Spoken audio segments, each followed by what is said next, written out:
country. According to a recent study, minority borrowers were more likely to be denied a mortgage than similar white borrowers in 61 cities across this country. Now, HUD is responsible for combating housing discrimination.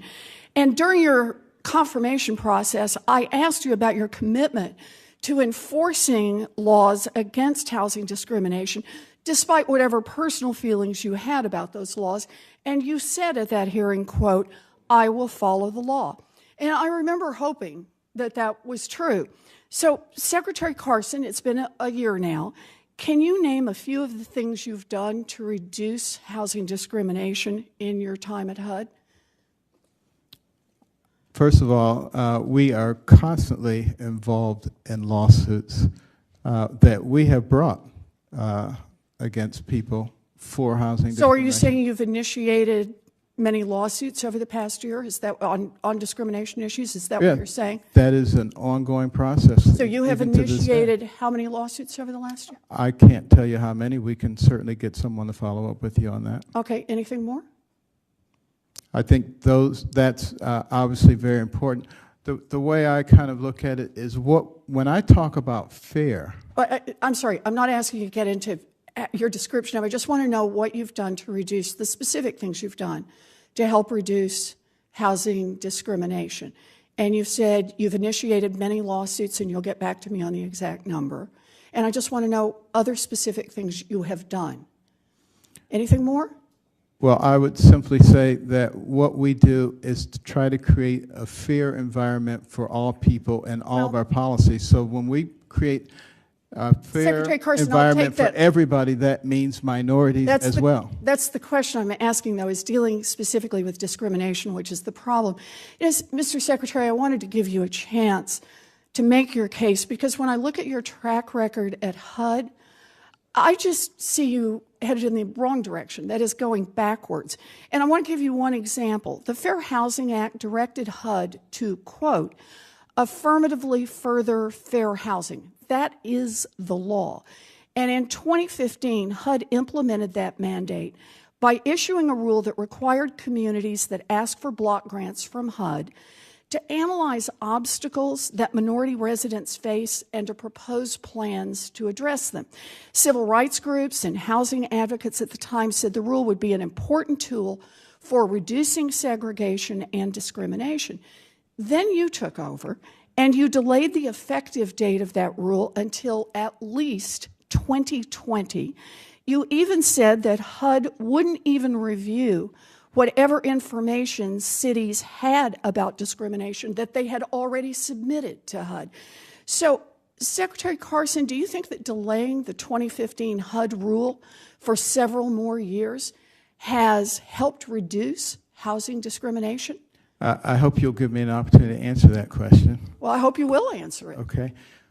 First of all, we were petitioned by dozens and dozens of cities and municipalities to, in fact, delay it because it costs between $100,000 and $800,000 to follow the regulations that were put in place, and they had to hire 2 or 3 people. This is great if you have a lot of money. It's not. Excuse me, Secretary Carson, let me just remind you, this is a question about following the law. The law clearly says affirmatively further fair housing. It doesn't say cut back on that because you're concerned about compliance costs. And I have to say, I am very concerned that you pick compliance costs as your answer when how you previously described your real concern as, quote, that this was a failed socialist experiment to try to reduce discrimination. Let me ask you about another example. The Obama administration had issued a rule on housing vouchers that made a critical change in how the value of a housing voucher was calculated. It was called the Small Area Fair Rent Rule. The Obama administration had collected mountains of data showing that changing the calculation would reduce segregation in metro areas. But when you took over, you tried to delay the effective date of the rule for another 2 years. So did you think that delaying the effective date of this rule would reduce housing discrimination? Well, first of all, we didn't delay it. You tried. Let me tell you what we did. We said those municipalities that are not ready to implement it, because we had multiple people call us, said we can't do this. We said you have another year to get ready. For the ones who were ready to do it, we said you can do it right now or any time up until that year. So we did not delay it. That was a mischaracterization. I'm sorry. The reports were that you tried to delay it and got into some trouble. Those were the reports. That's not the facts. Mr. Secretary, a lot of people are criticizing you for spending tens of thousands of dollars in taxpayer money on fancy furniture. And don't get me wrong, I think scamming the taxpayers is a scandal. But the biggest scandal of your tenure is your unwillingness to do your job and enforce the laws that reduce housing discrimination and segregation across this country. Decades of housing discrimination have helped create an enormous wealth gap between white and black families, and the gap between white homeownership rates and black homeownership rates is 30 percentage points larger than it was back in 1968. In 1968, the typical black family had 1/6 as much wealth as the typical white family. Now it is 1/10. We have gone backwards since the civil rights era. It is HUD's job to help end housing discrimination. That's what the law said. You said you would enforce these laws. You haven't, and I think that's the scandal that should get you fired. Well, I don't think that you have characterized things in any way close to what is accurate, but you're welcome to say whatever you want. No, I really resent that remark. I have asked the question about how it is that delaying enforcement of rules that were already in place to help end housing discrimination would help. I ask you to make your case, and all you can say is compliance costs were high. No. That does not explain how it is that you were going to delay enforcement of those rules, and that was going to help end housing discrimination. I think I explained it to you quite well, that with the small area fair markets, that we did not tell people that they couldn't do it. I would not describe we tell them that they could well. go ahead with that immediately. There's no delay if you're ready to do it. You won't even look at the data that's come into HUD. That's not a commitment to ending housing discrimination. Senator Brown. Thank you, Mr. Chairman. Welcome, Mr. Secretary. Glad you're here.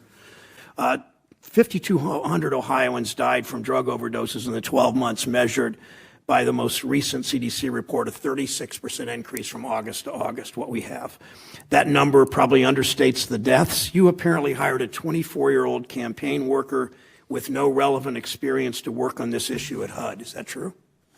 There was someone who was hired. I generally don't get involved with lower level. Okay, so you don't get involved in tables selection. Your wife does, even though she's not a federal employee. You don't get involved in ethics issues. If you're going to be throwing out these kind of charges, you should give me an opportunity to answer them. I will after I'm finished with the last question. Last June, you hired a chief information officer, Johnson Joy, who resigned this week.